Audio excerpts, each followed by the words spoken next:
Well, Brad, your thoughts on the Brent Harvey suspension? Oh, well, we went in, pleaded guilty. There was one charge of misconduct to which he pleaded guilty, and we pleaded for leniency and didn't get it. Gets his 3-week suspension. We accept the penalty. Boomer accepts responsibility, and we move on. Is there a slight disappointment from you in him that he'd do something like that close to the finals, react to a tagger again? Yeah, well, 380 odd games, whatever it is. I mean, he's a really good player. Really good players get attention. So, yeah, he's disappointed. We're disappointed. But we support him as always. And now we need Boomer to support us over the next 3 weeks and help galvanise the team to get the results that we want in the next 3 weeks, so that he's available and can get out on field and repay us. But we support him, and he accepts responsibility for his actions. As you say, 380 games, how can he use that experience to help the players while he's not playing, particularly in the lead up to that first final? Oh, he's got a great football mind. He sees the game really well. I think he coaches the game really well. So he'll play a really active role. He'll be in Hobart with us this weekend. He'll be with us every step of the way. And we're going to draw on every bit of that experience and get him to help us as much as we can. Were you close to appealing? I don't think there are grounds for appeal. I mean, we pleaded guilty. Boomer accepted responsibility for his actions in their entirety. And basically we were on our knees pleading for leniency. So, you can't do any more than that. There are no grounds for appeal other than, was the sentence manifestly unfair? Well, was it 2? Was it 3? I don't think that's manifestly unfair, so we didn't feel we had grounds. Has there been a bit of confusion about that plea of guilty, Brad? Because I think there was that perception that Boomer was challenging the second part of the charge. Yeah, well, when journalists walk into the tribunal for 5 minutes, walk out and then report, then walk back in, they miss a fair bit. So there was one charge of misconduct, there was one plea of guilty. All Boomer wanted was the opportunity to explain his actions and plead for leniency, which we did. There's always been a lot of talk about confusion around consistency at the match review panel. Does that confusion still exist for you with regards to severity? Oh no, because you get a hearing. We're not saying we didn't get a fair hearing. I mean, we pleaded our case for leniency, and they came back with a judgment. So I mean, that's completely out of our hands. We're not going to try and compare this sentence to another sentence, and we deal with the facts and the hand we're dealt.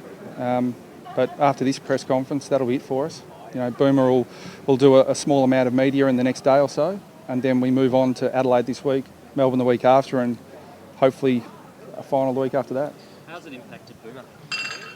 Oh, he's a competitor. He wants to be part of the team. But look, after the initial the disappointment in his actions, he's moved on and ready to train today and support the team and do everything he can do in this capacity now off field to help us win. Just for a long time, people have said stop Harvey, stop Wells, you stop North Melbourne. This week you don't have either. Is that a good test for the rest?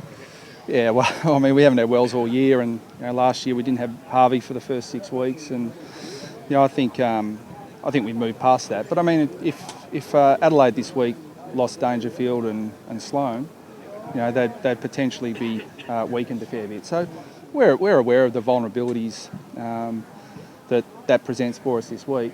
But there are players who will come in. We're still going to field 22 players, and we've got players who are unlucky to miss last week. So we'll still field a pretty strong side, and we'll really take it up to Adelaide this week. Do you think Boomer gets the... Who's in line to replace him?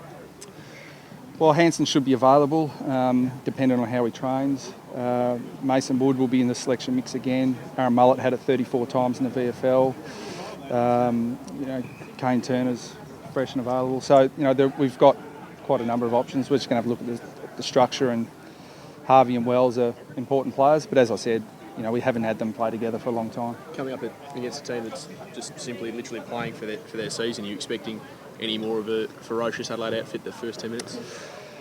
Yeah, they're playing for their lives. There'll be a hell of a lot of pressure on them, no doubt, but there's pressure on us too. We want to keep our form up, and we thought we played quite well last week, and we want to keep that going.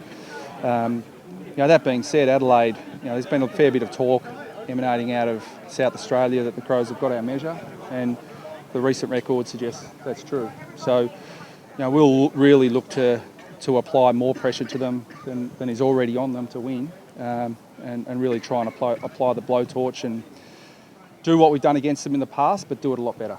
How untimely is Daniel's suspension, given he needs footy under his belt?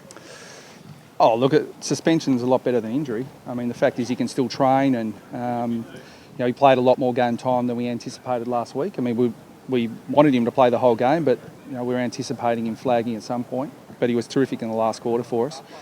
So he'll still train, and we just see it as a great opportunity now to get the right amount of work under his belt, still play next week, and if we qualify, then be right for the game the week after. Do you think Boomer gets enough protection from the umpires, Brent? I think that's a question best directed at Hayden Kennedy and Wayne Campbell. I mean, all the work this year is put in for September. Do the players feel let down by Brent, or are you angry? I mean, is that...